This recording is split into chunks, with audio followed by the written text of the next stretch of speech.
Hi friends, বাবুস কিচেনে সবাইকে welcome করে আজ আমি আপনাদের সামনে আরও একটি রেসিপি নিয়ে হাজির হয়েছি। আজকের রেসিপি হলো এগ বার্গার। বাড়িতে থাকা কিছু উপকরণ দিয়েই খুব সহজেই বানিয়ে নিয়েছি এগ বার্গার। এটি বানানো যেমন সহজ, খেতেও কিন্তু খুব টেস্টি হয়। তা চলুন যাওয়া যাক রেসিপির দিকে, আর ভিডিওটি স্কিপ না করে লাস্ট পর্যন্ত দেখার জন্য অনুরোধ রইল। এগ বার্গার বানানোর জন্য আমি মার্কেটের রেডিমেড বার্গার বান নিয়ে এসেছি। এখন মাছ বরাবর এভাবে ছুরি দিয়ে কেটে নেব।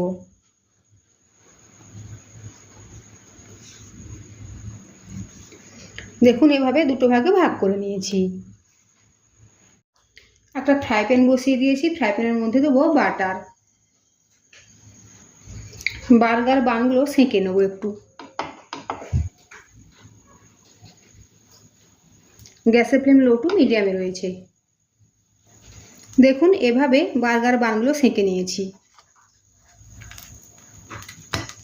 একটা কড়াই বসিয়েছি, কড়াইয়ের মধ্যে দেবো সাদা তেল। তেলটা চারিপাশে লাগিয়ে নেব। ডিমের পোস্টটা ভেজে নেব। একটা ডিম এভাবে ভেঙে দিয়ে দেবো, ঠিক যেভাবে আমরা পোস্ট বানাই।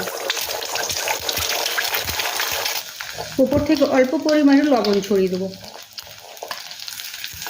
সাবধানে উল্টে দেবো।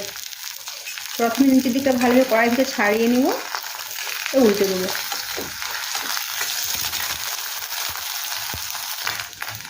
একটা প্লেটের মধ্যে তুলে নেব। প্লেটের মধ্যে বার্গার বানটা নিয়েছি।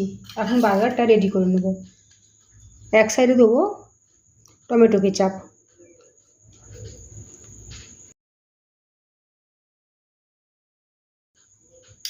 বাড়িতে থাকা সামান্য উপকরণ দিয়ে বানিয়ে নিয়েছি।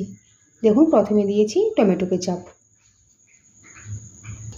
ওপর থেকে দেবো পোচ, দেবো স্লাইস করা শসা।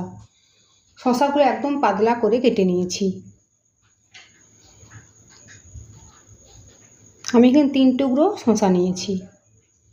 ওপর থেকে দেবো টমেটো। টমেটো একদম পাতলা করে কেটে নিয়েছি। আর দেবো 1 টুকরো পেঁয়াজ। একদম অল্প পরিমাণে লবণ, ব্ল্যাক পেপার, দেবো চাট মশলা, উপর থেকে দেবো মেয়োনিজ।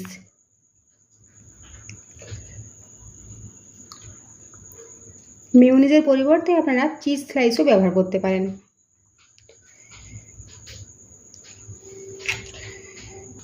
সবশেষে দেবো ক্রিম চিজ। সবশেষে দেবো বার্গার উপরের অংশটা। দেখুন বাড়িতে খুব সহজে একদম কম উপকরণে দোকানের স্বাদে বানিয়ে নিয়েছি এগ বার্গার। একটা টুথপিক দিয়ে এভাবে আটকে দেবো।